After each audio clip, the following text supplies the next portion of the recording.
अस्सलाम वालेकुम। आज हम लोगों ने इंट्रोडक्शन पढ़ना ऑपरेटिंग सिस्टम का। तो ऑपरेटिंग सिस्टम बेसिकली होता क्या है? ऑपरेटिंग सिस्टम एक सिस्टम सॉफ्टवेयर है that act as an intermediary between a user and computer, user of computer and computer hardware. मतलब ये जो है ना सेंटर में होता है, एक तरफ आप यूज़र हो और एक तरफ आपकी कंप्यूटर हार्डवेयर है और सेंटर में ऑपरेटिंग सिस्टम है। अब आपने हार्डवेयर को यूज़ करना है तो आपने ऑपरेटिंग सिस्टम के थ्रू यूज़ करना है, और अगर हार्डवेयर ने वापस आपको कोई आउटपुट देनी है तो उसने भी ऑपरेटिंग सिस्टम के थ्रू आपसे कम्युनिकेट करना है और आपको हार्डवेयर जो भी आउटपुट है वो रिजल्ट देना है। A system software that provide an interface between user and hardware, ये दूसरी डेफिनेशन है ऑपरेटिंग सिस्टम की, कि एक सिस्टम सॉफ्टवेयर है जो एक इंटरफेस प्रोवाइड करता है यूज़र और हार्डवेयर को। उस इंटरफेस के थ्रू यूज़र और हार्डवेयर एक दूसरे से इंटरेक्ट कर सकते हैं। ऑपरेटिंग सिस्टम के बेसिक गोल्स क्या हैं? Make computer system convenient to use, computer system को ईज़ी टू यूज़ बनाना। उसके बाद कंप्यूटर हार्डवेयर को मैनेज करना, एफिशिएंटली उससे काम लेना, और यूज़र प्रोग्राम्स को एग्जीक्यूट करना, यूज़र के प्रॉब्लम सॉल्व करना। अब एक डेफिनेशन आती है आपकी एग्ज़ाम में, throughput. Number of task executed per unit time is called throughput. एक यूनिट टाइम के अंदर जितने भी टास्क परफॉर्म होते हैं वो उसकी क्या होती है? थ्रूपुट होती है। ठीक है, अच्छा अब क्या होता है, ये आपका वही डायग्राम जो मैंने अभी बात की थी कि आप यूज़र हो, ये आप इस लेयर पे हो, आप कोई एप्लीकेशन चला रहे हो, विंडो मीडिया प्लेयर या ऑडियो प्लेयर या कोई गेम चला रहे हो। आप इंस्ट्रक्शन दोगे ऑपरेटिंग सिस्टम को, ऑपरेटिंग सिस्टम हार्डवेयर को बताएगा और हार्डवेयर वापस रिस्पॉन्स करेगा ओएस को, ओएस आपकी एप्लीकेशन को, और एप्लीकेशन वापस आपको।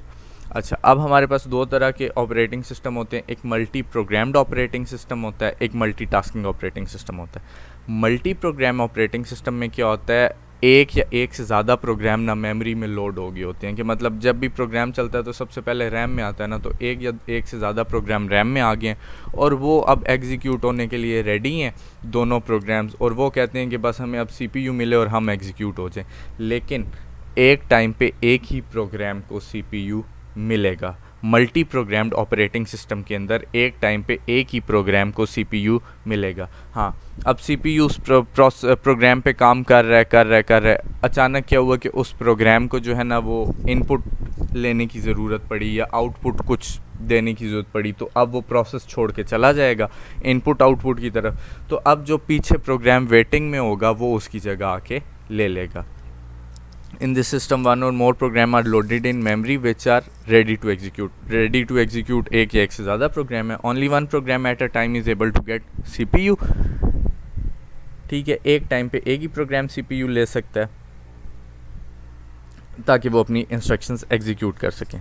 The main idea is to maximize the use of CPU time. अब क्या होता है कि कभी भी CPU फ्री नहीं बैठता। फॉर एग्जांपल, एक प्रोग्राम एग्जीक्यूट हो रहा था, वो इनपुट लेने गया तो जो उसके पीछे प्रोग्राम बैठा हुआ था जो वेट कर रहा था उसने आके CPU ले लिया। तो मतलब हमने इसका जो मेन मकसद है ना मल्टी प्रोग्राम ऑपरेटिंग सिस्टम का, हमने अपने CPU को हर टाइम बिज़ी रखना है, उसको फ्री नहीं छोड़ना। ठीक है, हमने मैक्सिमम जो कैपेबिलिटीज़ है ना CPU की वो टेस्ट करनी है। ठीक है, अब इसमें CPU दो ही टाइम पे प्रोग्राम छोड़ सकता है, या तो प्रोग्राम कंप्लीट हो जाए और वो खुद CPU छोड़ दे, या वो इनपुट लेने जाए तो वो CPU छोड़ दे, वरना जब तक प्रोग्राम खुद CPU ना छोड़े या इनपुट लेने ना जाए दूसरे प्रोग्राम को बारी नहीं मिलेगी और वो एक ही काम चलता रहेगा।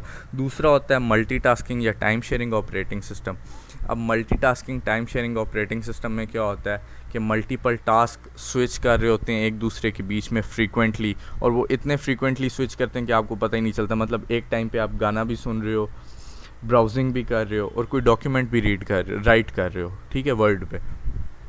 तो अब आपको क्या लगेगा कि ये सारे काम इकट्ठे हो रहे हैं, सारे काम इकट्ठे नहीं हो रहे। उसने 5 सेकंड के लिए एक प्रोसेस को CPU दिया, वो लोड हो गया, फिर उसने 5 सेकंड के लिए दूसरे प्रोसेस को CPU दिया, फिर उसने अगले 5 सेकंड के लिए तीसरे प्रोसेस को CPU दिया।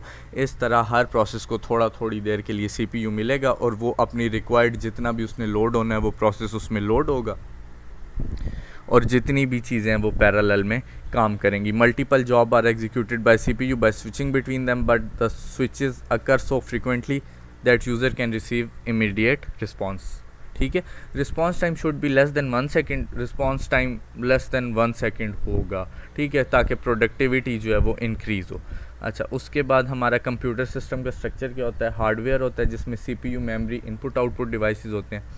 उसके बाद ऑपरेटिंग सिस्टम जो कंट्रोल करता है हार्डवेयर और यूज़र को, कम्युनिकेट कराते हैं इन दोनों को। उसके बाद आपका एप्लीकेशन प्रोग्राम है, ये वो प्रोग्राम्स हैं जो आपका स्पेसिफिक प्रॉब्लम सॉल्व करने के लिए बनाए गए हैं, जैसे वर्ड हो गया, एक्सेल हो गया, मीडिया प्लेयर हो गया, ब्राउज़र हो गया। और यूज़र्स कोई मशीन भी हो सकती है, कोई और कंप्यूटर हो सकता है, या लोग हो सकते हैं, ठीक है। ये डायग्राम वही जो पहले समझा दिए। अच्छा, उसके बाद इंटरप्ट क्या होता है?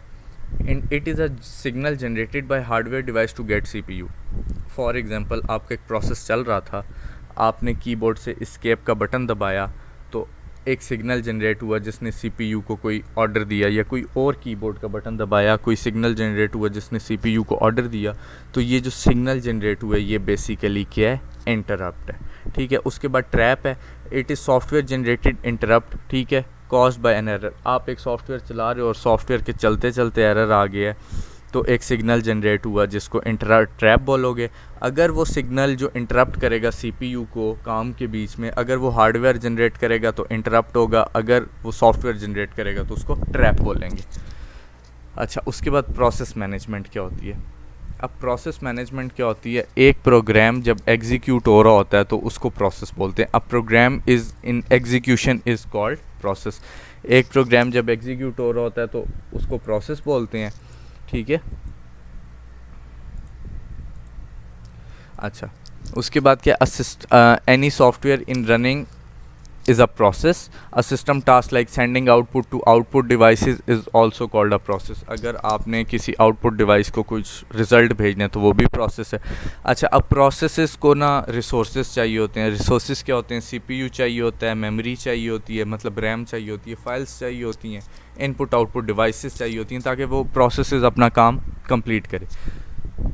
अब ऑपरेटिंग सिस्टम ये सारे प्रोसेसेस मैनेज करता है, जिसको जो रिसोर्स चाहिए उस प्रोसेस को वो रिसोर्स CPU प्रोवाइड करता है, ठीक है। और जब वो प्रोसेस जो है वो अपना काम कंप्लीट कर लेता है तो CPU उससे रिसोर्स वापस ले लेता है, ठीक है। तो रिसोर्स एलोकेट करना और वापस डी एलोकेट कराना ये CPU का काम है। For example, there is a process whose function is to display status of file on screen. The process will be given name of file as input and then it will execute required instruction and system call to display required information। एक process है जिसने कोई file दिखानी है output पे, तो वो required अपने रिसोर्सेज लेगा और फिर वो उसका नाम दिखा देगा। जब प्रोसेस एंड होगा तो ऑपरेटिंग सिस्टम उससे रिसोर्सेज फ्री करवा लेगा। अच्छा, अब कुछ इंपॉर्टेंट पॉइंट है कि प्रोग्राम इटसेल्फ प्रोसेस नहीं होता, प्रोग्राम एक पैसिव एंटिटी है। जब प्रोसेस होता है वो एक एक्टिव एंटिटी होता है, और प्रोग्राम जब एग्जीक्यूशन में होता है वो तब प्रोसेस होता है। प्रोग्राम बाय द वे खुद प्रोसेस नहीं है, लेकिन प्रोग्राम इन एग्जीक्यूशन प्रोसेस है। एक सिस्टम के अंदर मल्टीपल प्रोसेसेस चल रहे होते हैं, जिसमें ऑपरेटिंग सिस्टम के कुछ प्रोसेसेस होते हैं, कुछ आपकी क्या नाम है एप्लीकेशन के प्रोसेसेस होते हैं, ठीक है। अच्छा, अब ऑपरेटिंग सिस्टम की रिस्पॉन्सिबिलिटी क्या है प्रोसेस मैनेजमेंट में? ये स्केड्यूल करता है प्रोसेस को कि किस प्रोसेस ने कब चलना है, कितना चलना है, ठीक है। और क्रिएट और डिलीट करता है सिस्टम या यूज़र प्रोसेसेस को, ठीक है। रिज्यूम करता है प्रोसेसेस को, सस्पेंड करता है, ठीक है। और उसके बाद मैकेनिज़्म प्रोवाइड करता है कि प्रोसेस कम्युनिकेट कर सकें।